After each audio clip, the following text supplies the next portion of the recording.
warahmatullahi wabarakatuh. Shalom, Om Swastiastu, Namo Buddhaya, dan salam kebajikan untuk kita semua. Rahayu. Baiklah teman-teman, hadirnya kami di sini adalah ingin sedikit menyampaikan tentang bagaimana sih pendapat kami serta argumentasi-argumentasi kami tentang pernikahan siri. Tentunya kami selaku tim kontra banyak menyampaikan argumentasi-argumentasi tentang ketidaksetujuan kami tentang bagaimana pernikahan siri itu dilakukan. Perkawinan adalah sebuah ikatan suci yang tidak hanya menyangkut tentang hubungan antara suami dan istri, tetapi perkawinan adalah sebuah ikatan yang nantinya akan menyambung kepada tentang hubungan suatu hukum. Namun saat ini dengan adanya pernikahan siri, ikatan suci yang ada antara suami dan istri itu sudah sangat berkurang di antara masyarakat itu sendiri. Kemudian selain itu ketika kita melihat bagaimana dampaknya di ranah hukum, tentunya ini akan berdampak sangat luar biasa juga, di mana istri, anak, dan suami tidak mendapatkan perlindungan hukum secara langsung. Kemudian secara psikologi juga, di mana nanti ada dampak-dampak yang tentunya akan disampaikan lebih lanjut oleh rekan-rekan saya yang lain. Bagaimana dampak yang akan diakibatkan oleh pernikahan siri itu sendiri, di mana salah satu dampaknya adalah gangguan psikologis yang akan dialami oleh anak itu sendiri. Nah, selain dampak, tentunya ada faktor-faktor yang akan menyebabkan terjadinya pernikahan siri, teman-teman. Nah, ini adalah sedikit video dokumenter, film dokumenter dari kelompok kami yang akan menceritakan bagaimana terjadinya pernikahan siri serta dampak-dampak yang akan terjadi dan faktor apa saja yang menyebabkan terjadinya pernikahan siri. Dan kami akan menceritakan mulai dia menjalin hubungan kasih sayang hingga pada akhirnya nanti terjadi dampak-dampak yang tidak diinginkan yang diakibatkan oleh pernikahan siri. Selamat menyaksikan.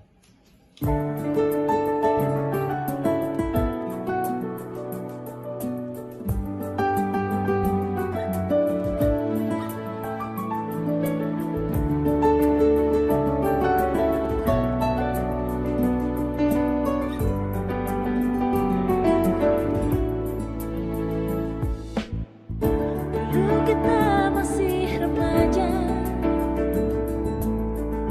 usia anak SMA. Sekolah kita berjumpa, pulang pasti kita berdua. Dan kini kamu ada di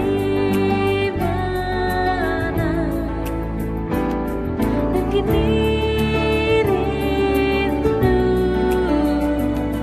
apa kabarmu? Dan ingin lagi, dan ingin. Selang beberapa tahun kemudian, mereka pun menguatkan tekad untuk melanjutkan ke jenjang yang lebih serius. Namun dikarenakan faktor ekonomi yang tidak memadai, sang lelaki pun ditolak mentah-mentah oleh sang ibunda dari sang wanita. Ini menjadi awal terjadinya pernikahan yang tidak diakui secara hukum, yakni pernikahan siri.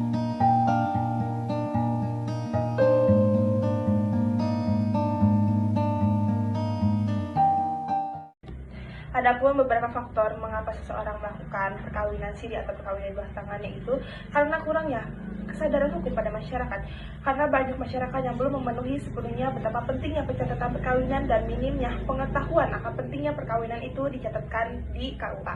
Dan beberapa masyarakat masih menganggapnya sebagai tradisi yang lazim dilakukan oleh masyarakat setempat atau pencatatan perkawinan itu hanya dipandang sekedar soal administrasi, belum dibarengi dengan kesadaran sepenuhnya akan segi-segi manfaat dari pencatatan perkawinan tersebut.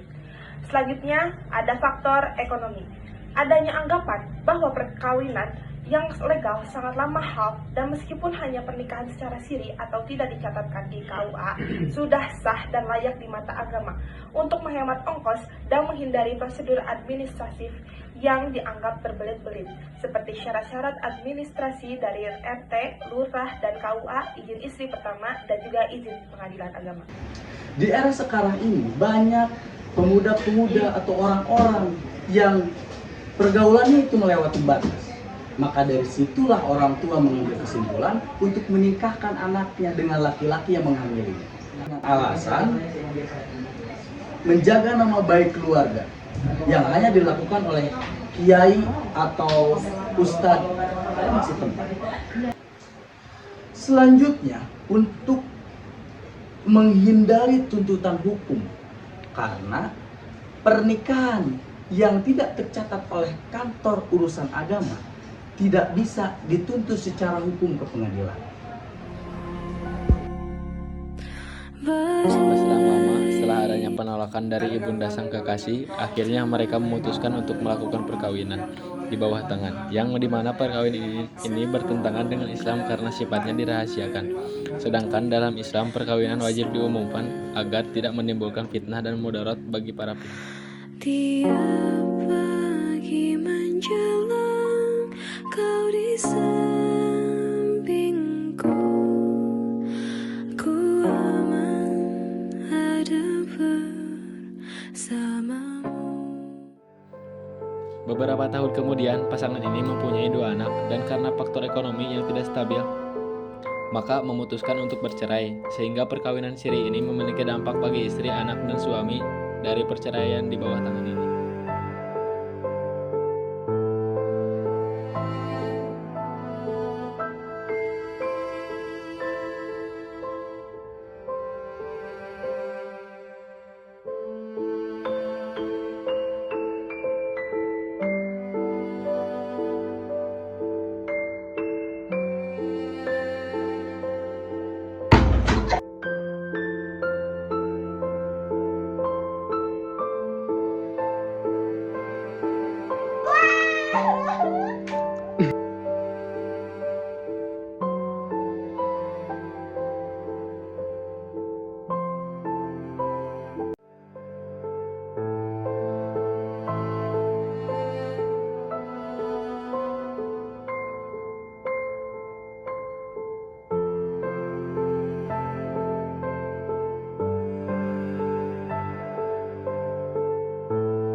Selain itu juga, masyarakat percaya bahwa pernikahan adalah urusan pribadi dan urusan agama yang dimana mereka melibatkan bahwa nikah siri itu adalah suatu bagian dari alternatif yang sah, namun pada dasarnya atau pada akibatnya peran KUA dan pemerintah dalam pernikahan seringkali dianggap kurang penting dalam proses pernikahan mereka. Perkawinan di bawah tangan berdampak sangat merugikan terhadap istri, baik secara hukum maupun secara sosial. Jika secara hukum, perempuan dianggap sebagai istri sah, namun ia tidak berhak mendapatkan nafkah dan warisan jika suami tersebut meninggal, dan juga sang istri tidak berhak mendapatkan harta gonogini jika terjadi perpisahan. Itu semua terjadi karena secara hukum perkawinan tersebut tidak pernah dianggap ada, dan juga jika secara sosial sang istri akan sulit bersosialisasi karena perempuan yang telah melakukan pernikahan di bawah tangan sering dianggap telah tinggal bersama laki-laki tanpa ikatan atau biasa disebut dengan istri simpanan. Perkawinan di bawah tangan juga akan memiliki dampak terhadap status anaknya, karena anak yang dilahirkan akan dianggap sebagai anak yang tidak sah. Konsekuensinya, anak hanya memiliki hubungan hukum dengan ibu dan keluarganya. Artinya, anak tidak akan memiliki hubungan hukum dengan ayahnya. Hal ini berdasarkan pasal 42 dan 43 Undang-Undang Perkawinan serta pasal 100 KHI. Dan dalam akte kelahirannya, anak akan dianggap sebagai anak di luar pernikahan dan hanya mencantumkan nama ibunya saja. Lalu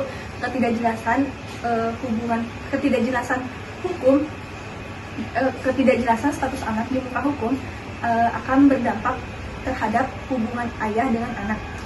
Lalu konsekuensinya, ayah bisa saja sewaktu-waktu menyangkal bahwa anak tersebut adalah anak kandungnya. Dan yang terakhir, anak tidak berhak untuk mendapatkan biaya kehidupan, biaya pendidikan, nafkah dan warisan dari ayahnya. Dalam perkawinan ini suami yang paling diuntungkan karena laki-laki bebas menikah lagi karena perkawinan yang kemarin itu dianggap tidak sah karena tidak dianggap dalam hukum. Kedua, suami bebas tidak menafkahi istrinya maupun anaknya. Ketiga, suami tidak dipusingkan dengan urusan harta gono gini dan lain-lain. Di sini akan menjelaskan sedikit tentang pernikahan siri. Jadi itu apa? Itu nikah siri. Nikah siri yang diartikan menurut terminologi fikih dilarang menurut hukum Islam. Karena ada unsur siri yang dirahasiakan seperti pernikahan yang dirahasiakan dari banyak orang dan keluarga. Nikah semacam ini bertentangan dengan ajaran Islam karena dalam Islam perkawinan seharusnya diumumkan dan dicatat agar hak-hak suami istri terlindungi dan agar tidak mengundang fitnah serta dapat mendatangkan mudarat atau resiko berat bagi pelaku dan keluarganya. Maka nikah siri melanggar prinsip ini dan dianggap tidak sah. Nikah siri tidak dicatat secara resmi di instansi berwenang seperti KUA dan kantor catatan sipil untuk pernikahan beragama selain Islam. Sedangkan menurut Undang-Undang Nomor 1 Tahun 1974, perkawinan yang tidak dicatat di kantor urusan agama atau KUA HCS adalah tidak sah. Maka nikah siri menurut hukum di Indonesia adalah tidak sah karena tidak melaksanakan ketentuan hukum mufakat yang baku dan benar sesuai dengan ajaran agama seperti pasal 2 ayat 1 Undang-Undang Perkawinan 1974. Ajaran agama pasal 2 ayat 1 1974 adalah sah apabila dilakukannya menurut hukum masing-masing agama dan kepercayaannya itu. Selanjutnya, terdapat pasal 2 ayat 2 Undang-Undang Nomor 1 Tahun 1974 tentang perkawinan yang menyatakan tiap-tiap perkawinan dicatat menurut peraturan perundang-undangan yang berlaku. Perkawinan di bawah tangan atau sering disebut dengan kawin siri yang tidak dicatat secara resmi pada KUA atau catatan sipil, maka bertentangan dengan ketentuan ini. Hal ini menyebabkan kawin siri dianggap ilegal dan tidak sah menurut hukum karena tidak memenuhi syarat pencatatan yang diatur dalam undang-undang. Sehingga perkawinan wajib dicatatkan berdasarkan Undang-Undang Perkawinan agar didaftarkan dan diakui secara administrasi oleh negara. Maka jelaslah bahwa sistem hukum Indonesia tidak mengenal istilah kawin di bawah tangan atau sering disebut dengan kawin siri. Dapat disimpulkan pengertian dari perkawinan di bawah tangan atau perkawinan siri ini adalah suatu perkawinan antara seorang laki-laki dan seorang perempuan yang tidak memenuhi pasal 2 ayat 2 Undang-Undang Nomor 1 Tahun 1974 dan tata cara perkawinan menurut Peraturan Pemerintah Nomor 9 Tahun 1975. Maka dari itu, perkawinan di bawah tangan atau sering disebut dengan kawin siri merupakan perkawinan yang tidak mematuhi prosedur yang diatur dalam Undang-Undang Perkawinan. Baik, sebagai kesimpulan tentunya bahwasanya pernikahan siri merupakan praktek yang sangat menimbulkan banyak dampak negatif. Tentunya di dalam hukum, sosial, bahkan bagaimana psikologi-psikologi yang akan terjadi pada saat praktek dari pernikahan siri ini dilakukan. Dan tentunya ada pihak-pihak yang sangat dirugikan dari terjadinya pernikahan siri ini. Seperti apa yang terjadi kepada istri, apa yang terjadi kepada anak, yang tentunya tidak diatur secara khusus di dalam undang-undang. Selain itu, pernikahan ini juga sering dimanfaatkan untuk menghindari tanggung jawab atau untuk tujuan-tujuan yang tidak etis. Maka dari itu seperti apa yang telah disampaikan rekan-rekan saya tadi tentang bagaimana faktor-faktor yang ada, bagaimana dampak-dampak yang dapat terjadi dari perkawinan siri ini. Maka dari itu kami dari tim kontra mengajak kepada tim pro untuk terus mengulik dan terus mengkaji lagi bahwasanya pernikahan siri ini memang tidak boleh untuk dilakukan, dan kami dari tim kontra sejauh ini masih sepakat bahwasanya kami kontra terhadap apa yang menjadi perdebatan hari ini, yakni tentang pernikahan di bawah tangan atau pernikahan siri. Sekian dari kami. Wallahu minallahi musta'an wal istiqlal. Wassalamualaikum warahmatullahi wabarakatuh.